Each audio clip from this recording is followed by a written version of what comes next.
Olá, pessoal, boa noite. Bem-vindos ao último encontro do evento Carreiras em Movimento. Hoje com convidados aqui especiais para que a gente possa conversar sobre tecnologia, criatividade, arte, aquela combinação que a gente aqui da Cesar School adora falar. Bom, hoje a ideia é que a gente aborde tópicos pertinentes sobre o assunto da IA generativa impactando o processo criativo. Tanto para você que está aí vendo a gente e que ainda está tentando entender melhor o conceito da IA generativa, quanto quem já sabe o que é, mas ainda tem algum receio sobre como ela pode impactar o seu trabalho. E a gente está aqui para poder ajudar e facilitar e a tirar essas dúvidas.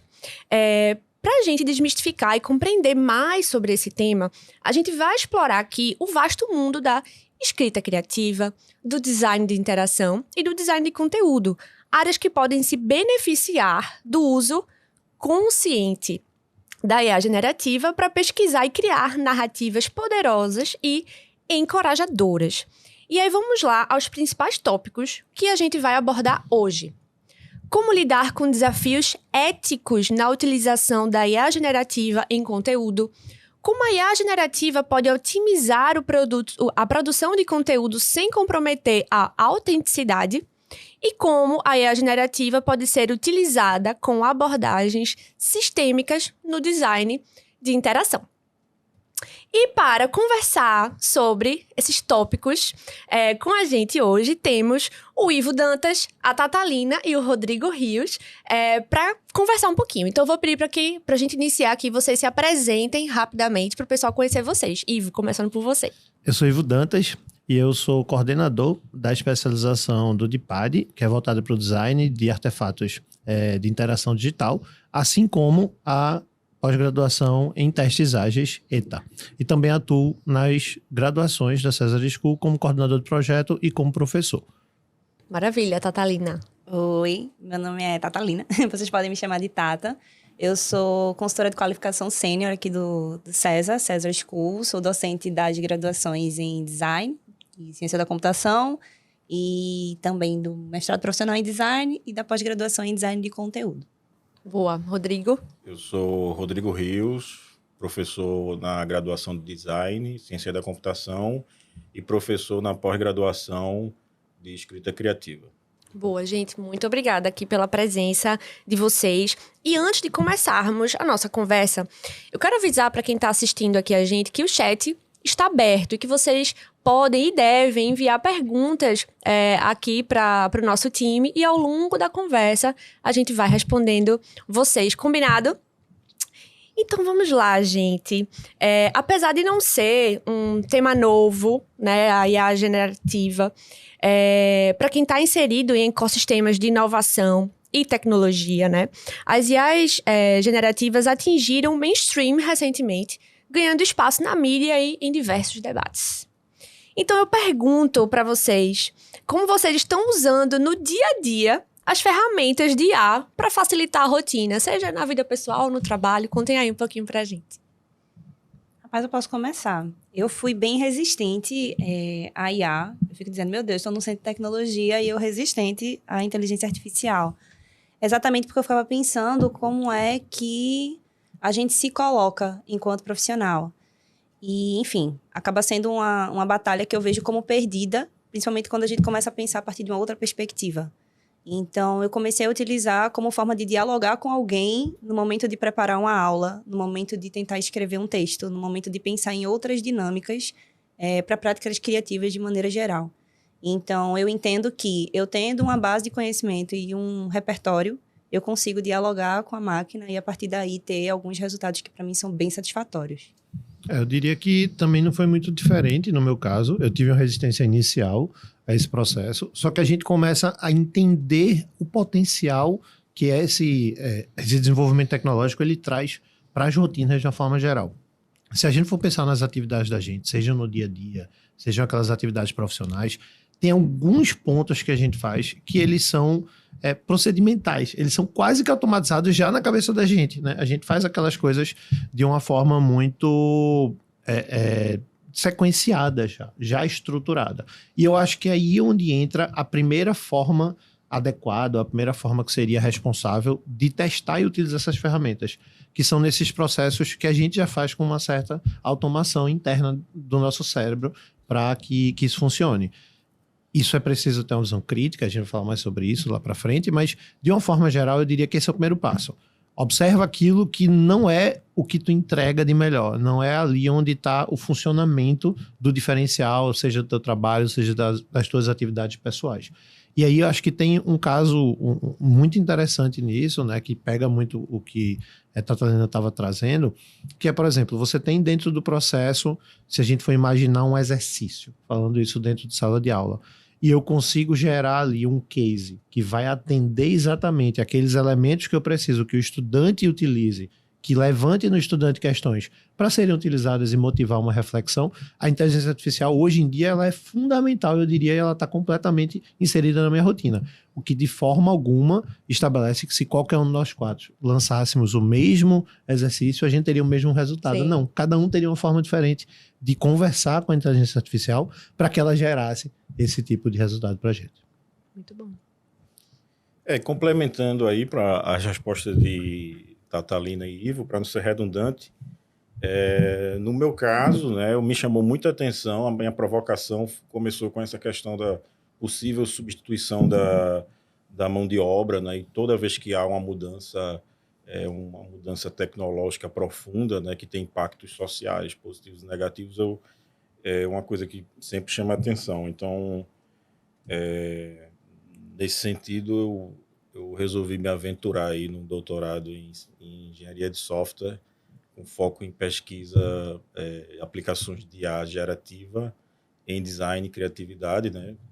Toda a minha formação é em design, graduação, especialização, mestrado, e me aventurei para justamente observar como, ao invés de substituir as pessoas, como a inteligência artificial ela pode empoderar, né? E no meu dia a dia, além do que já foi dito aqui, eu uso para trazer informações de criar dinâmicas para os estudantes, baseado na preferência das coisas que eles consomem, né? Porque a inteligência artificial, né, ela pega muita coisa de Big Data, então você, quando vai criar um exercício, né, eu procuro usar uma temática que é da faixa etária deles, que eles consomem, e aí eu consigo, ao invés de ir lá para o Google Acadêmico, eu consigo trazer compilar essa informação. Outra coisa que a inteligência artificial também ajuda no dia a dia é a recriar imagens, né? A coisa que era impossível há pouco tempo, né? Uma imagem em baixa resolução não tinha mais o que fazer, ou borrada, né? Você tinha... A qualidade da imagem era definida na captura, né? Se não deu certo, você tinha que capturar de novo. E com a inteligência artificial gerativa isso mudou, né? E realmente assim assusta, né? Cada dia comecei em maio do ano passado doutorado, estou pesquisando semanalmente esse assunto e toda semana eu me surpreendo com uma coisa nova, com uma aplicação nova, combinações de estilos, né? Eu também atuo como designer e às vezes vou fazer uma pata de caranguejo com uma estética de Pollock, um shape inspirado em Salvador Dalí. Então, se não tivesse a inteligência artificial generativa, eu ia fazer vários testes, ia demorar e ela eu posso fabricar a minha própria referência. Não que será o trabalho final, mas Sim. ela vai me ajudar criando aquelas imagens loucas, assim. E você ganha tempo, né? Ganha tempo, né? E assim, você ter o viés, assim, ficou legal, não ficou legal, e partir para um trabalho definitivo. Uma coisa que eu gosto muito é fotografia, e às vezes, né, uma fotografia você... por um artefato de design, apresentar um produto, uma fotografia que você vai usar num layout e você precisa de uma superprodução, um cenário, água. Então, a inteligência artificial gerativa me chamou a atenção muito nesse sentido, que você tem um produto isolado e essas coisas, um ambiente, uma areia, um vento, um clima, você consegue colocar ali instantaneamente, né? As pessoas têm muita ideia de inteligência artificial como uma coisa, mas assim, no meu dia a dia eu uso várias, porque tem várias aplicações na computação gráfica, tanto a que gera texto, áudio e as aplicações de imagem. Eu acho interessante, Rios, complementando, acho que os três a gente utilizou alguns termos como resistência, susto, né, adaptação, e eu acho que é completamente justificável. A gente precisa observar que é o tipo de tecnologia com uma maior curva de adoção que a gente tem na história da humanidade. Exatamente. Muito rápido, assim. Então, a gente não tem, sabe, é natural do ser humano essa certa resistência, assim. E eu estava falando de fotografia, eu, como uma pessoa que sou apaixonado também pela parte do processo de fotografia, me lembrei na hora que as pessoas tinham resistência à máquina fotográfica, porque achavam que ia roubar a alma, capturar a alma na hora que tirasse a foto. Fora os pintores, eu estava lendo um dia desses, os pintores resistiram muito à fotografia porque eles achavam que iam ficar desempregados. Eles, poxa, o cara precisa pousar para mim durante 30 minutos ali para eu fazer um retrato dele na fotografia em 1 minuto. Isso realmente era uma coisa que moveu muito lá atrás. E a gente, como esse, tem vários outros exemplos na história da tecnologia. Perfeito, então, é justificável. Totalmente. Isso, faz parte da curva. Muito bom. E aqui, considerando, né, que a gente tem 3 especializações nesse momento na área criativa e do design, né, com inscrições abertas, que é voltada para os profissionais criativos de comunicação e design, como a IA pode ser abordada no contexto de cada uma delas? Como é que a IA pode ser abordada no contexto do design de conteúdo, da escrita criativa e do design de interação? Quando a gente pensa em design de conteúdo, acho que um ponto importante é começar a entender quais são as novas dinâmicas de comunicação que existem, né? Quais são as plataformas, quem é o público que a gente está lidando. Então, uma forma interessante seria, sei lá, eu, Tatalina, escrevi um texto. E aí, por exemplo, eu dando o comando certo para uma IA qualquer, eu consigo reescrever aquele texto com uma linguagem que seja apropriada para diferentes tipos de público, por exemplo, sabe? Então, isso é muito interessante porque isso, tal qual o Rios falou, isso acelera o processo. Uma outra coisa interessante que eu gosto muito é a perspectiva de eu pensar no meu background e entender basicamente como é que isso está sendo discutido, por exemplo, na plataforma. Porque, querendo ou não, é uma plataforma que ela é alimentada por outras pessoas. Então, isso me ajuda muito a entender como é que está o panorama, ou se a gente for usar um academic case, o estado da arte daquela temática, especificamente. Mas um ponto que eu acho muito importante de se colocar, que eu acho que está dentro daquela palavra resistência que eu falei anteriormente, é que é interessante que a gente também tenha um senso crítico. Né? Não dá para simplesmente acreditar em tudo que está sendo colocado pela plataforma. É importante que você tenha um conhecimento prévio, tal qual na época vou procurar no Google, dá um Google aí. A gente tem diversas informações e a gente vai ler coisas que vêm de autores diferentes ou de perspectivas diferentes. E a partir daí vai montando o nosso senso crítico. É importante que a partir do momento que a gente vai utilizar para gerar algum tipo de conteúdo ou para alguma plataforma, a gente também tenha um embasamento muito bacana, que é para também não ser levado de maneira muito cega, sabe? É o combo do conhecimento prévio com a análise crítica, né? A visão crítica. É que eu acho que vai muito justamente nessa lógica de entender a IA generativa como um ferramental, como algo que você pode lançar a mão de. Não necessariamente essa ideia, porque tem toda uma questão da discussão sobre a autoria, né, nesse processo. Até recentemente teve uma polêmica falando, porque teve um livro que foi premiadíssimo num concurso internacional de literatura, e a autora, nos agradecimentos, falou que ela utilizou IA generativa. E aí, ela estava para perder, assim, não sei se vai acabar perdendo, mas ela estava para perder. Só que ela tem um ponto muito importante na fala dela. Eu utilizei em 5% do meu livro. Eu duvido muito que esse 5% do livro dela tenha reestruturado ao ponto da experiência literária que os avaliadores daquele livro tiveram, tirasse o potencial da autoria. Foi uma ferramenta de apoio, como seria você fazer uma pesquisa antigamente, né? Numa enciclopédia, depois no Google, numa Bassa CD, depois...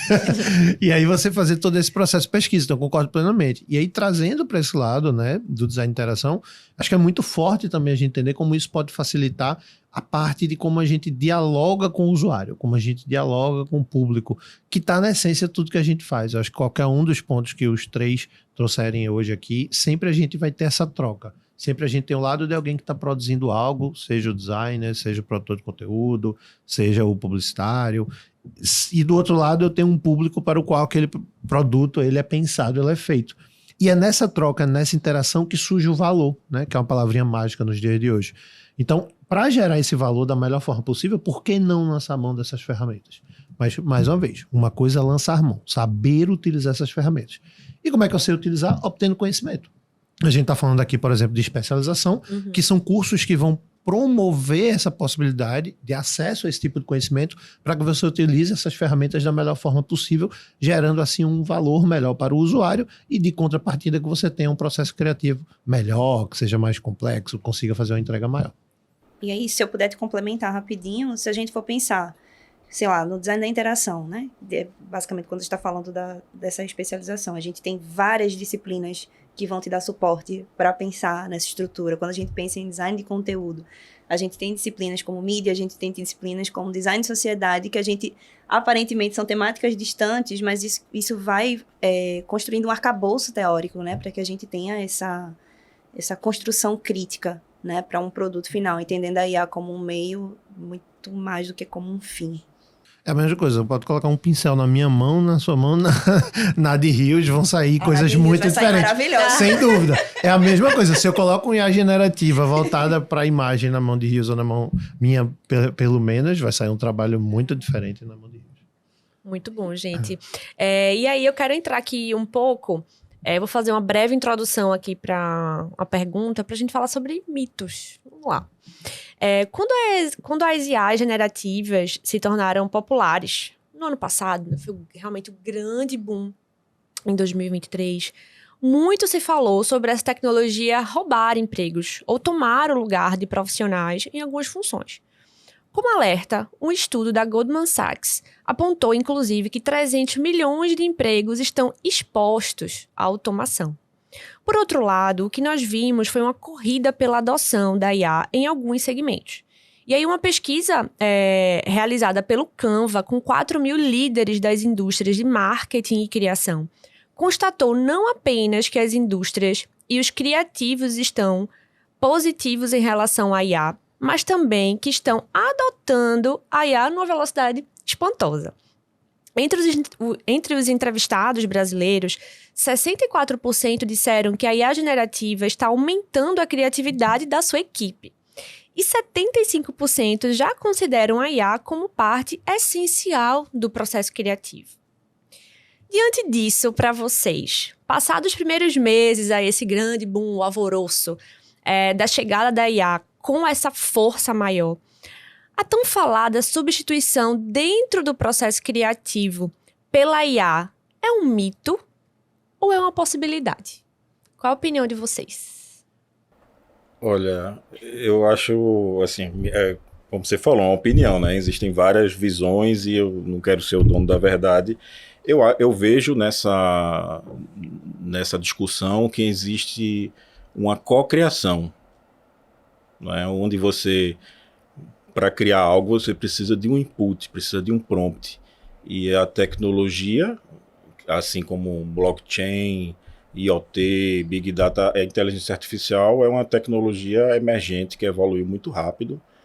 Então ela não faz nada sozinha. Então se você fez junto com ela e ela serve para, por exemplo, a partir de um esboço, você validar uma ideia, se está no caminho certo, e aí você desenvolver como uma infinidade de aplicações. Eu estou sempre tentando ver o lado positivo, já que é uma mudança irreversível. Se você, como o Ivo falou, um exemplo antigo, se você olhar as pessoas que viveram a mudança da Revolução Industrial sofreram, né? Realmente teve um impacto nos empregos e tal. Eu acredito que só vai ser substituído quem não quer usar, porque ela já está fazendo parte do nosso dia a dia e tem aplicações positivas. Eu, por exemplo, fiz um experimento aí num doutorado, que a partir de uma couraça de uma inteligência artificial, que a partir de esboço ela gera ideias, eu pensei, no mesmo dia que eu estava estudando isso, um amigo meu mandou um ultrassom 3D da filha dele. E aí eu, poxa, um ultrassom é um esboço de uma pessoa. Se eu utilizar os mesmos recursos, aí gerei como seria, pedi para gerar e fiz uma série de interferências para como seria essa criança a partir da imagem do 3D. Isso 1 mês e meio antes da criança nascer. E guardei, mandei para ele, pedi autorização, claro. E aí, para minha surpresa, bateu. Que legal. Bateu e assim... E foram várias etapas, né, Rios? Eu Foram cheguei a ver, não etapas, foi uma eu tô imagem vendo de ultrassom, como não. fazer Foi um artigo e tal, porque é um tema sensível, né? Muito. Criança e tal, questões éticas. Mas eu tô, assim, tá o copo aqui, tá meio cheio e meio vazio. Eu tô diante desse contexto, eu sou muito prático. Quando essa mudança social, essa interferência, esse consumo de inteligência artificial não vai mudar, não há nada que eu possa fazer.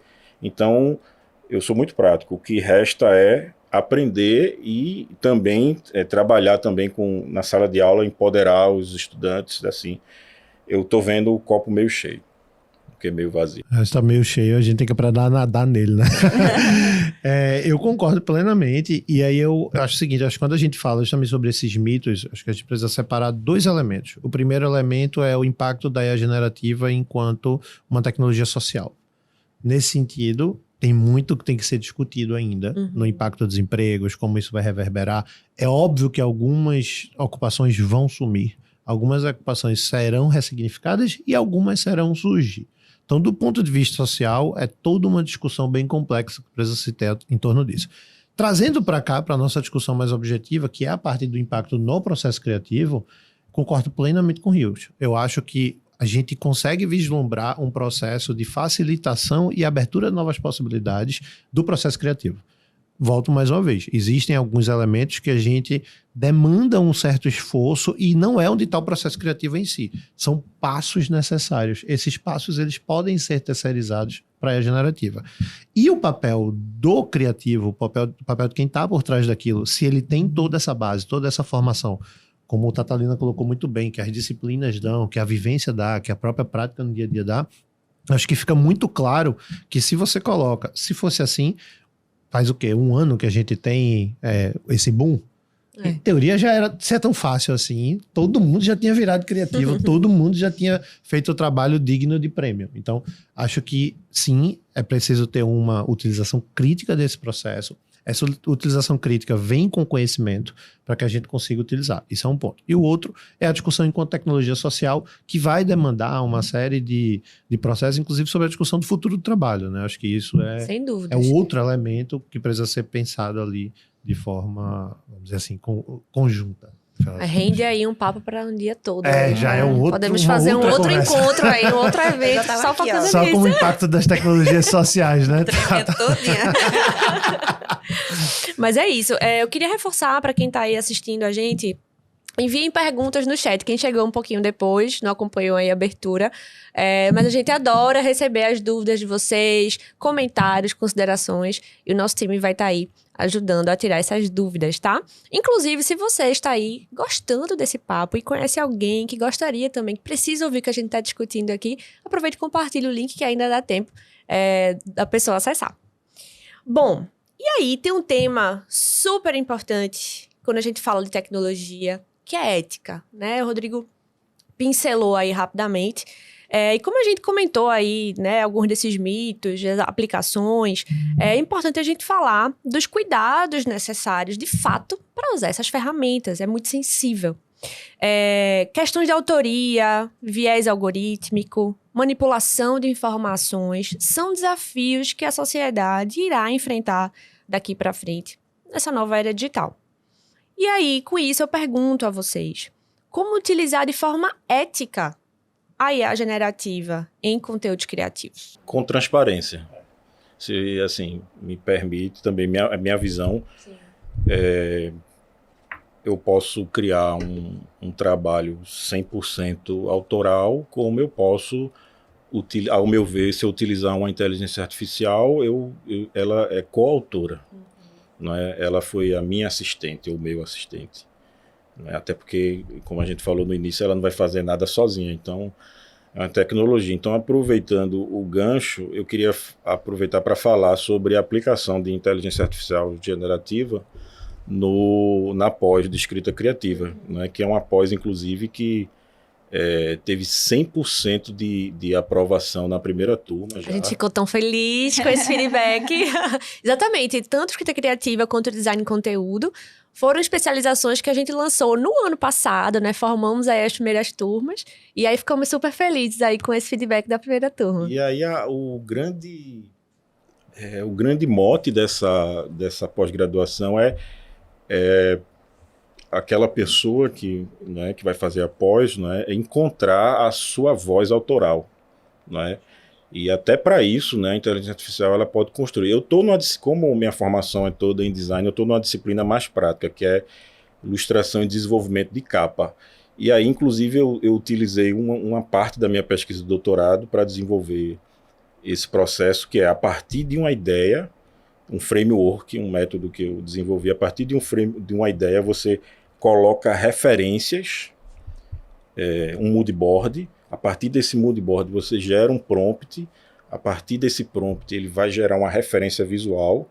Com outra inteligência artificial você combina estilos, estéticas e movimentos artísticos e efeitos e cria o seu personagem, o seu cenário para ilustrar o livro. Um exemplo prático que eu apliquei com uma estudante, estava desenvolvendo como seria um personagem curupira do folclore para uma live action. E aí ela pegou algumas referências e tal, de ambiente e tal, e o corpo desse curupira inspirado no corpo do personagem daquele filme Avatar. Aí deu um resultado bem interessante. Avatar misturado com o mico-leão. Então você experimentar possibilidades e... nesse sentido, eu vou propor que o aluno da pós-graduação use o seu melhor talento para criar o seu personagem, que é a sua escrita. Muito bom, eu quero assistir essa aula também. Só fico aqui no desejo, ouvindo vocês aí para essas aulas. Mas alguém gostaria de complementar? Rapaz, eu fico pensando em termos de disciplinas mais teóricas, em termos de produção de texto, assim. Enfim, é inegável que hoje a gente já tem muitos estudantes e muitas pessoas fazendo uso da IA generativa para redigir textos, sejam textos acadêmicos, sejam resenhas, enfim. E uma coisa que eu percebo, assim, que são pontos importantes primeiro, eu sinto muita falta da transparência quando a pessoa estudante decide utilizar. Porque muitas vezes ela coloca aquele texto, e aí eu acho que tem que ser um alerta para os profissionais de maneira geral, assim, como se aquilo fosse de autoria dela. E quando você para ler criticamente aquele material, você vê que tá muito bonito, assim, o português tá muito bem colocado, mas você vê que o conteúdo, assim, a substância do texto, ela não tá lá. Então, acho que isso é um ponto interessante que me faz pensar muito em termos éticos, principalmente se a gente está discutindo sociedade, né? Se você vai redigir um texto, um conteúdo qualquer, e a gente sabe que discutir sociedade faz parte do processo, e você não tem esse clique, eu acho que é um ponto. Um outro ponto é a importância da construção de uma bagagem também. O que eu tenho sentido muita falta é da bagagem. Então, entender que para além daquilo que você está escrevendo lá, eu estou escrevendo sobre um copo, tem toda uma relação por trás de quem produz, de como é feito o consumo, de quais são as relações de material, de qual é a relação cultural da pessoa que está ali com esse copo, enfim. Então, são muitos aspectos que estão envolvidos e que muitas vezes se passa batido. E que foi o que eu senti falta com os estudantes, assim, recebi artigos que eu olhava e dizia, mas o texto tá bom, por que que... Eu disse, me diga o que você quis dizer com isso aqui. Não consegue. Ele não consegue dizer. Então, acho que um diferencial é exatamente isso, assim, você ter uma base mais sólida, você procurar leituras, você procurar profissionais, você procurar tutores, professores, enfim, que consigam te dar esse arcabouço. E a partir daí você também ter a transparência para dizer, eu tenho essa informação, eu utilizei a IA generativa para isso, e isso foi um diálogo feito, foi uma troca feita, sabe? Eu acho interessante, porque é como se a gente estivesse falando do vazio do conteúdo, né, propriamente dito. Tava falando aí, só me lembrava daqueles textos que levava o professor do colégio colocando, e ele dizia, você ficou enrolando linguiça aqui, você ficou enrolando, tem 3 páginas, mas não tem nada. É a mesma coisa. Eu acho que a IA generativa mal utilizada para geração de conteúdo, ela causa esse tipo de efeito, né? Você tem um monte de palavra lá, até porque ela junta aquelas palavras, não é exatamente a construção semântica, como funciona o cérebro humano. Então, ela junta palavras lá que podem ter frases muito lindas, frases de efeito, mas não necessariamente, como você colocou, tem a essência daquilo, se a gente for trazer para esse lado. E especificamente, trazendo também para o DPAD, né, para pós-design de interação, a gente pode pensar como é que isso funciona, por exemplo, para a criação de cenários. Então, quando a gente fala de interação do usuário, a gente costuma tentar procurar entender quais os cenários em que aquela interação vai ocorrer, em que aquele uso daquele produto vai ocorrer. E a inteligência, quando a gente pensa na IA generativa, ela pode nos ajudar a abrir esse leque de cenários que podem ser testados, que podem ser vislumbrados, mas mesmo assim, se eu não dou o input correto com base em pesquisa, com base em informações técnicas que eu adquiri ao longo, né, da minha trajetória, eu não vou conseguir identificar que cenários são mais ou menos prováveis, mais ou menos viáveis, quais são os que realmente podem acontecer ou não. Se você não conseguir construir a frase para dar um input. Perfeito. Sabe que é tipo, se a gente der muitos passos atrás, aí se a frase não for bem construída, todo o restante do processo vai estar truncado. Perfeito. Muito bom saber fazer as perguntas certas. E os inputs, né, na construção, né? Tem uma autora muito conhecida na área de marketing digital e tecnologia, que é Marta Gabriel, que ela fala muito isso, né? A inteligência artificial é uma tecnologia extraordinária, então tem que saber utilizar, né? Então, ela, assim, tem essa discussão ética, mas qualquer tecnologia você tem a escolha de fazer o uso correto ou o uso inadequado, né? E até, assim, como falou, uma produção de texto, você não, faça um texto assim, ele não vai fazer, né? Ele vai organizar e você vai fazendo junto com ele essa ideia. Eu acho uma aplicação muito boa ele usar para melhorar um texto, né? Ou fazer um arranjo, né? Ou perguntar sobre alguma situação, né? A parte estética do texto é muito importante. Existem IAs e IAs, né? Eu, por exemplo, eu só uso aquelas que eu sei que não tem problemas com direitos autorais, não pagos a artistas, né? O Adobe Firefly, que é a inteligência artificial gerativa da Adobe, ela tem um banco de imagens próprio, ela é licenciada, então eu sei que ela faz o uso correto e, tipo, quando ela traz o resultado, ela pergunta, dá a opção de você denunciar se você achar que aquilo ali é um trabalho de alguém ou está ferindo. Ela não faz racista, pornografia, ele não faz, né? Até se você fizer um trabalho artístico, sei lá, uma figura sem camisa, ele já vai interpretar ali como uma tentativa de algo suspeito, né? E a Dali também tem essas políticas, né, de cuidado com... Então, tipo, eu não quero fazer o uso inadequado. Então, eu uso essas. Em contrapartida, tem outras, né? Que não vou citar o nome aí por questões éticas, mas que usam imagens de pessoas sem autorização, com o objetivo de ganharem espaço mais rápido, ficarem conhecidas como aquela que botou o Papa de casaco, botou Elon Musk de mendigo, né? Que é uma coisa que... acho que eu uso não fariam, porque é usar a imagem de uma pessoa sem autorização. Eu acho que tem uma coisa que a Raíssa trouxe que levantou agora a bola, Rios, que é justamente sobre o viés, né? O viés desses algoritmos. A gente tem pouco controle, pouco conhecimento disso, porque até por vantagem competitiva são fechados. Então, se a gente está dando input e a gente simplesmente pega aquilo que foi produzido e joga para o mundo sem ter essa visão crítica, pode sair muita coisa equivocada ali do meio. Então, esse processo do viés que acontece dentro da caixa preta do algoritmo, a gente precisa ter muito cuidado também. A gente precisa entender o que está acontecendo ali, que é diferente. E, logo, a responsabilidade da autoria é sua, independente de qualquer coisa. Então não dá para dizer, não, porque eu coloquei lá naquela ferramenta, a ferramenta que fez isso. Peraí. Um preconceito é uma construção de senso comum, né? Uma construção social.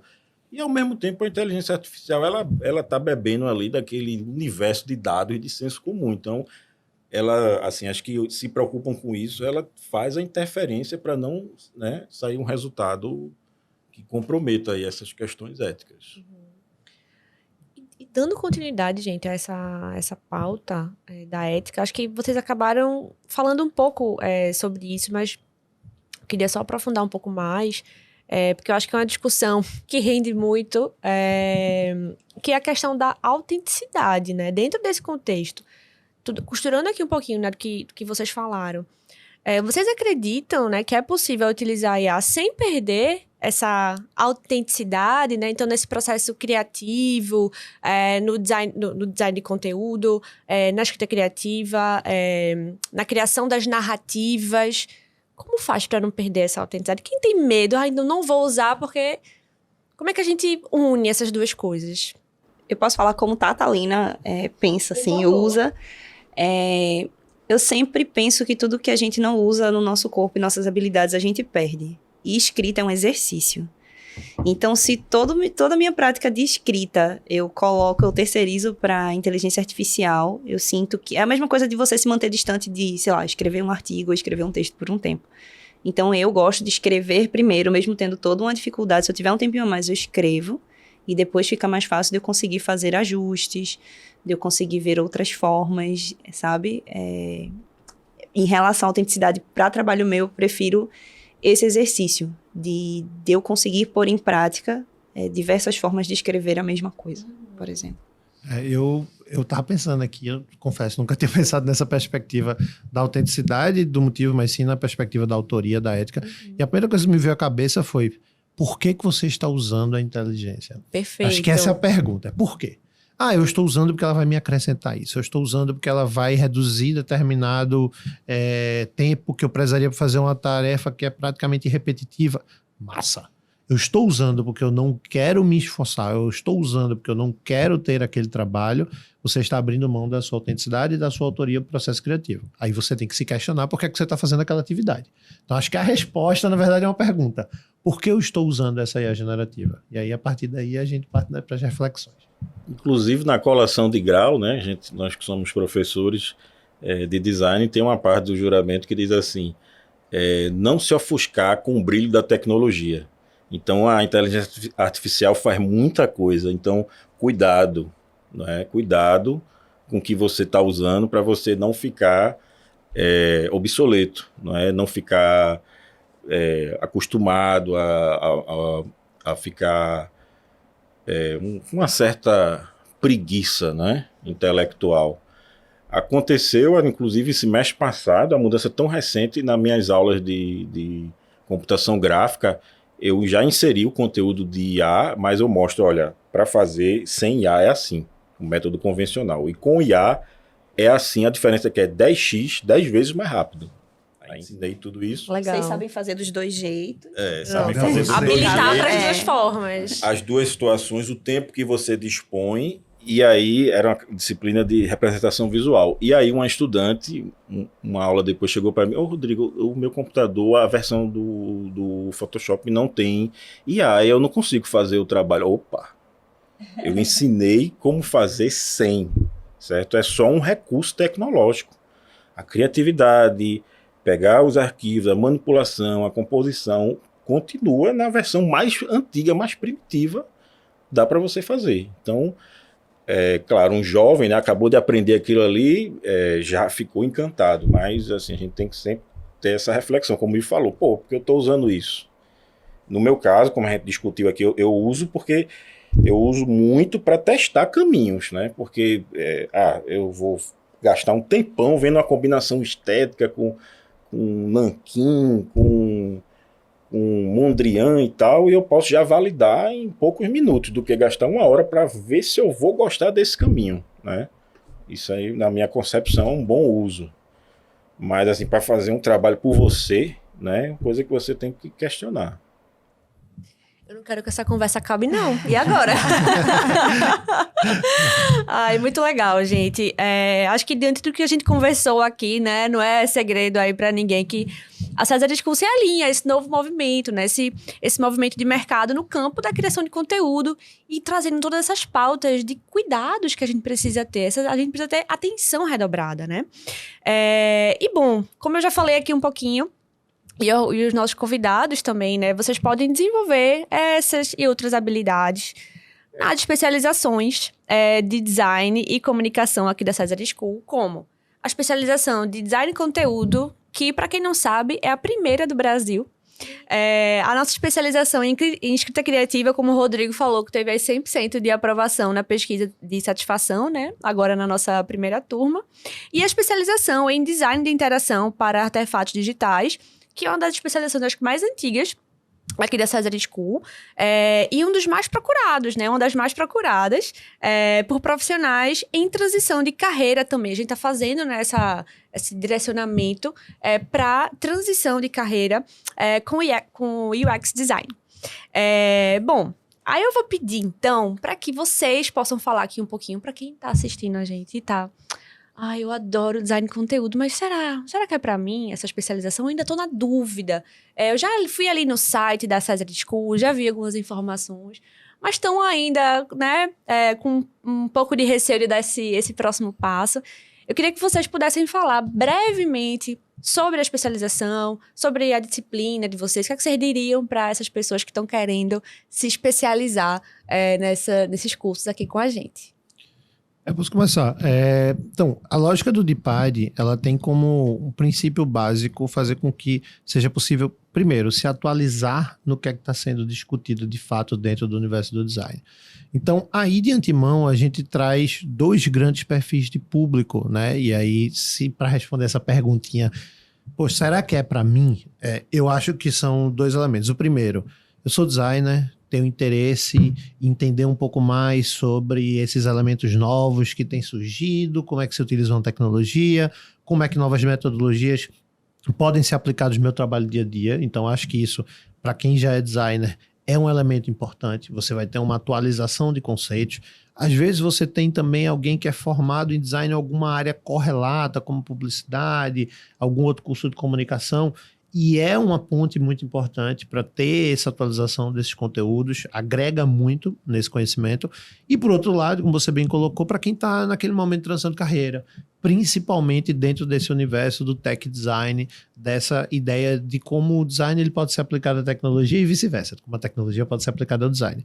A perspectiva básica que eu diria ao longo da grade a gente tem uma grande preocupação que vocês compreendam como as metodologias de design, como os processos de design podem auxiliar na elaboração de produtos que gerem valor para o cliente. Então, essa é uma preocupação muito real. Criar produtos pela pura criação desses produtos, falta um elemento fundamental, que é quem vai ser esse usuário. Então, após ela procura dar elementos para que você entenda esse usuário, é o tal do UX. Então, como é que a gente coloca o usuário no foco de tudo aquilo que está sendo pensado e criado? Diria que esse é o norte principal da especialização do DeepAD, tá? E em relação a público, acho que essa é a pergunta. Estou em um momento de transição de carreira, quero ir para a área de tecnologia, tenho interesse em design. Essa é a primeira pergunta, a primeira chama que eu diria, vem atrás do DeepAD, eu acho que o DeepAD é o curso certo para você. O segundo, eu já atuo na área de design, quero me atualizar, quero entender um pouco mais sobre essas novidades, o que é que tem. Eu me formei já há uns anos, o que é que está sendo falado no mercado, também é uma área interessante. E o terceiro, se você é de alguma área correlata ao design e gostaria de acrescentar isso a esse arcabouço que você possui de conteúdo crítico, de elementos para serem utilizados no seu dia a dia, também se encaixaria tranquilamente como aluno ou aluna da nossa pós-graduação. Maravilha, Ivo. Quem vai agora? Se você é jornalista, se você é designer, se você trabalha com audiovisual, se você de alguma maneira está trabalhando com rede social e precisa pensar em formas de comunicar seu conteúdo de maneira diferente, entendendo essas novas tendências, eu acho que a pós em design de conteúdo é para você. É muito interessante que a gente tem professores que são bem capacitados, a gente tem pessoas que estão completamente antenadas com o que tem de mais novo. Acho que você vai receber boas provocações e é muito interessante que as turmas elas estão vindo muito diferentes, assim, são estudantes com perfis distintos, então isso tem proporcionado trocas muito interessantes durante todo o processo. Acho que vale muito a pena. Se você é profissional de qualquer área, gosta de escrever, faça a pós-graduação em escrita criativa. Aqui você vai encontrar a sua voz, vai encontrar uma forma de desenvolver a sua escrita, além de criativa, autoral, para criar histórias incríveis, aprender com profissionais qualificados e escritores premiados. Maravilha. Entenderam o recado, então, né, gente? Eu queria agradecer a participação de vocês, a disponibilidade. Adorei aqui o nosso papo. Espero aí que a nossa audiência também tenha curtido, assim como eu gostei dessa conversa. E, gente, as inscrições seguem abertas. Acessem o link, tirem dúvidas. Nosso time está aí à disposição para ajudar vocês. A gente adora conversar sobre carreira, né? Aqui na Cesar School. Essa é a 2ª edição do evento Carreiras em Movimento. E espero que a gente se veja aí em breve para mais bate-papo sobre carreira. Um abraço, obrigada!